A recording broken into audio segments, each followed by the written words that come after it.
Hello students, online classes में आपका एक बार फिर से स्वागत है। आज हम 9वीं कक्षा के पाठ 7 मेरे बचपन के दिन, जिसके लेखक है या जिसकी कवित्री है महादेवी वर्मा। सबसे पहले महादेवी वर्मा के जीवन परिचय के बारे में जानेंगे। महादेवी वर्मा का जन्म 1907 में उत्तर प्रदेश के फर्रुखाबाद शहर में हुआ था। उनकी शिक्षा दीक्षा प्रयाग में हुई। प्रयाग महिला विद्यापीठ में प्राचार्य पद पर लंबे समय तक कार्य करते हुए उन्होंने लड़कियों की शिक्षा के लिए बहुत प्रयत्न किए। सन 1987 में उनका देहांत हो गया। महादेवी जी छायावाद के प्रमुख कवियों में से एक थी। उनकी कुछ प्रमुख काव्य संग्रह, कहानी, रचनाएं इस प्रकार से हैं, जैसे निहार, रशिम, नीरजा, यामा, दीपशिखा।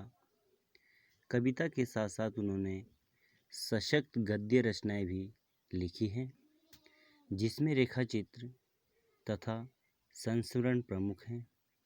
अतीत के चलचित्र, समृद्ध की रेखाएं, पथ के साथी, श्रृंखला की कड़ियाँ उनकी महत्वपूर्ण गद्य रचनाएं हैं। महादेवी वर्मा को साहित्य अकादमी एवं ज्ञानपीठ पुरस्कार से भी सम्मानित किया गया। भारत सरकार ने उन्हें पद्म भूषण से अलंकृत किया है। महादेवी वर्मा की साहित्य साधना के पीछे एक और आज़ादी के आंदोलन की प्रेरणा है, तो दूसरी ओर भारतीय समाज में स्त्री जीवन की वास्तविक स्थिति का बोध भी है। हिंदी गद्य साहित्य में संस्मरण एवं रेखाचित्र के बुलंदियों तक पहुंचाने का श्रेय महादेवी जी को है। उनके संस्मरणों और रेखाचित्रों में शोषित, पीड़ित लोगों के प्रति ही नहीं बल्कि पशु पक्षियों के लिए भी आत्मीयता एवं अक्षय करुणा प्रकट हुई है। उनकी भाषा शैली सरल एवं स्पष्ट है तथा शब्द चयन प्रभावपूर्ण और चित्रात्मक है। बच्चों, इस अध्याय में जो महादेवी वर्मा कहना चाहती हैं, मेरे बचपन के दिन, अर्थात जब उनका जन्म हुआ था तब वह अपने उस बचपन के दिन की तुलना आज के बचपन से करती हैं। और महादेवी वर्मा जी ने अपने बचपन के उन दिनों को स्मृति के सहारे लिखा है। स्मृति होती है यादगार। जब वे विद्यालय में पढ़ रही थी, इस अंश में लड़कियों के प्रति सामाजिक रवैये, विद्यालय के सहपाठियों, छात्रावास के जीवन और स्वतंत्रता आंदोलन के प्रसंगों का बहुत ही सजीव या सही वर्णन किया गया है। अर्थात जब वे महादेवी वर्मा जी कहती हैं कि मैं बहुत ही भाग्यशाली हूँ कि मेरा जन्म एक ऐसे संपन्न परिवार में हुआ जहाँ पर मुझे वो मान, सम्मान, मर्यादा मिली जो उस समय एक पुरुष को होती थी। अर्थात उस समय लड़कियों को बहुत ज़्यादा पढ़ने में, सामाजिक कार्य में, किसी भी क्षेत्र में बहुत ज़्यादा उनको मान सम्मान नहीं दिया जाता था। लड़कियों को पैदा होना एक अभिशाप माना जाता था, लेकिन वो इस बात की इस अध्याय में अपने और अपने परिवार का तारीफ करती हैं कि मैं बहुत ही खुशकिस्मत हूँ कि मुझे वो सब चाहे वो सामाजिक क्षेत्र में हो, चाहे वो आर्थिक क्षेत्र में हो,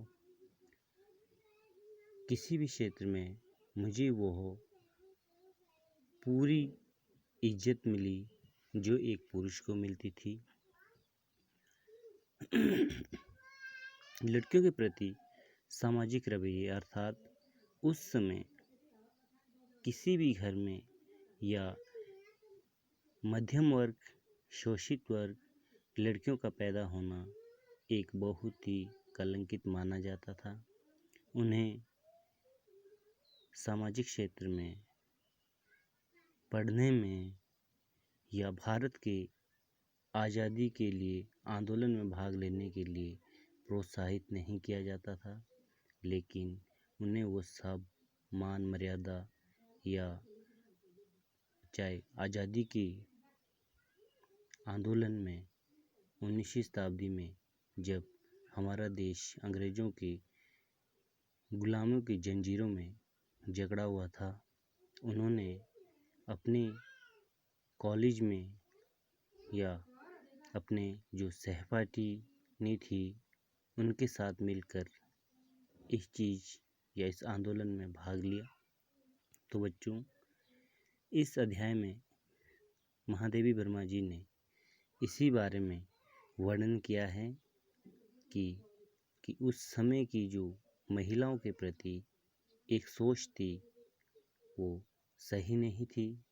उन्हें हमेशा निम्न दर्जे का माना जाता था, लेकिन उनका जन्म एक ऐसे परिवार में हुआ जहाँ पर वे अपनी आवाज़ को जनता तक पहुँचा सके और अपने आप को इस मुकाम तक पहुँचाया और अपनी पहचान साहित्य क्षेत्र में बनाए।